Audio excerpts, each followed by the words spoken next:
Good morning, and thank you for joining me on the Path to Liberty. This is the Fast Friday edition of the show for September 13th, 2019. Now, in this episode, I had actually planned on doing a list of the top ways that the executive branch has exceeded the powers delegated to it in the Constitution, not one particular president or one administration, but as a general rule. But as I was going through examples of this with my team here, a number of good people really pitched in with some ideas and examples. I first thought to myself, we really need to get to the foundation before going over how they've gone beyond this. So what I want to do in this episode is share a quick list, as quickly as I can, of just what powers and duties the president has under the Constitution. And depending on how you count them, it's about 11. Some people say a little bit higher, some people say a little lower. It just depends on how you count them and group them together. And hopefully this episode can actually serve as a foundation for future ones, because we can go through each power or duty of the executive branch and make its own episode covering it in detail. First of all, before getting to it all, my name is Michael Bolden. We broadcast live every Monday, Wednesday, and Friday at 9:30 a.m. Pacific time from here in my home office and studio in downtown Los Angeles for the 10th Amendment Center. You can find all of our archives, show notes, ways to subscribe, video and podcast editions, ways to support us, for example, like memberships for as little as $2 a month. All of that good stuff over at 10thamendmentcenter.com/path to liberty. That's all spelled out. 10thamendmentcenter.com/path to liberty. And since this is the Fast Friday edition of the show, I don't want to take too much of your time. Normally it's around 10 to 15 minutes. I'm going to do my best. I don't know if I'm able to knock it out that fast, but let's see what we can do. I am relying almost solely in this episode on view of the Constitution of the United States. This was written by St. George Tucker in 1803, and this is the first detailed legal commentary on the Constitution and Bill of Rights after ratification. This was seen as the Bible of the Constitution for many, many years. And let's take a look here. Tucker refers to the powers, quote, or more properly, the duties of the President of the United States. He says they are various and extensive. Now, mind you, that's all relative, certainly. And let's go through them. First of all, he says, the President shall be Commander-in-Chief of the Army and Navy of the United States and of the militia of the several states when called into the service of the United States. That's Article 2, Section 2, I believe, Clause 1 of the Constitution. The second power, the president has power to grant reprieves and pardons for offenses against the United States, except in cases of impeachment. So the president can't grant a reprieve or a pardon for a previous president if they were impeached, and same with judges and the like. So that's power number 2. The third is treaties. And he writes, the president hath power by and with the advice and consent of the Senate. And that phrase, advice and consent of the Senate, is repeated here. And I think it's very important. We can cover that more in the future. But the power with the advice and consent of the Senate to make treaties, provided 2/3 of the senators present concur, and the treaties so made constitute a part of the supreme law of the land. So this third power is really from 2 sections. Article 2, Section 2, this is the executive branch, but also Article 6, we're talking about supremacy, because once it follows the rules and it doesn't actually violate other parts of the Constitution, then it becomes supreme law of the land. Now, number 4. Oh, I think I've jumped ahead here. 4 and 5, Tucker puts together. He says the president shall nominate, and by and with the advice and consent of the Senate, see that same phrase again, shall appoint ambassadors, other public ministers, and consuls, and he shall receive ambassadors and other public ministers. I've seen people list these as multiple, some as one.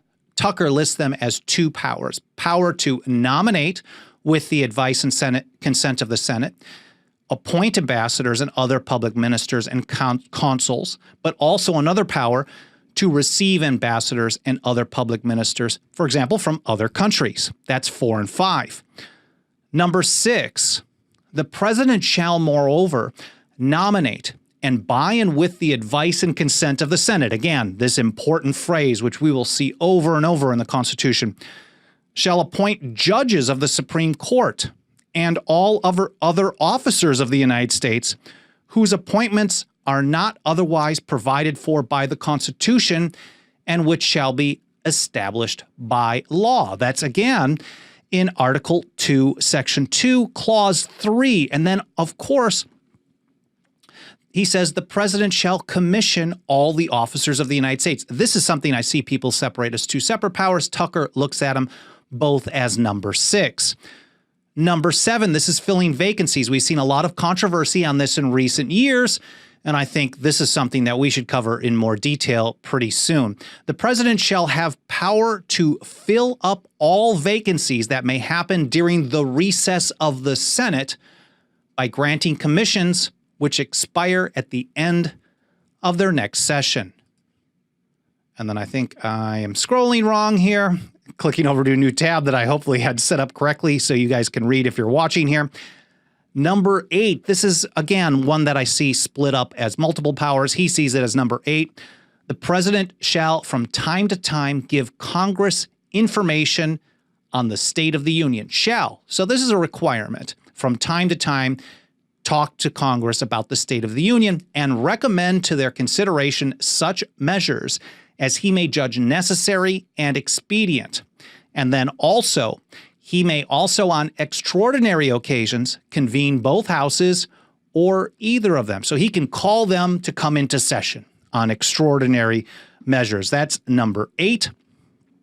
And then number 9, the president, he says, the president, as was observed elsewhere, is sub modo a branch of the legislative department. So the president actually acts as part of Congress. I know a lot of people want the president to be able to legislate, like they want the judiciary branch to be able to write law in essence or in practice, but acts as a sub-branch of the legislative department, since, he writes, every bill, order, resolution, or vote to which the concurrence of both houses of Congress is necessary must be presented to him for his approbation before it can take effect. So in other words, he either signs bills, ignores them, lets them become law, vetoes them, for example. So he has that power and duty. And then number 10, this is the 10th power in the original Constitution before it was amended. He says, lastly, it is the duty of the president to take care that the laws be faithfully executed. And in the words of his oath, which I think is so incredibly important to remind people of, it's an oath to preserve, protect, and defend the Constitution of the United States. Now, I like that Tucker points out, here we are, some people might say, oh, well, back then, people actually cared about an oath. I've heard a lot of people say that. And again, I think talking about the oath of office, especially for the executive branch, I think is a great episode on its own. I'd love to hear what you have to say. But Tucker points out that the oath really, it's easy for them to break. He puts it this way: the obligation of oaths upon the consciences of ambitious men has always been very slight, as the general history of mankind but too clearly evinces. So even though the oath is there and it's important, people who really want power will gladly just say one thing and do another. That's the history of all government and all politics, of course. And then number 11 was actually the ratification of the 25th Amendment. So the original Constitution had 10 powers and duties delegated, required of the president, the executive branch. These were all written out in the Constitution as we've gone through. But number 11 came back in 1967. Section 2 of this amendment vests the president with the authority to nominate a vice president in the event that there's a vacancy to the office of that vice president. So then Congress then either approves or rejects this. So that's the 11th. So depending on how you count it, some people might break some of these up. It could be 13 or 14. I've seen people listed as high as 14. But the way we're counting it, based on St. George Tucker, the guy that many of the founders thought was the great legal mind to analyze this and explain it, and then plus the 25th Amendment is number 11.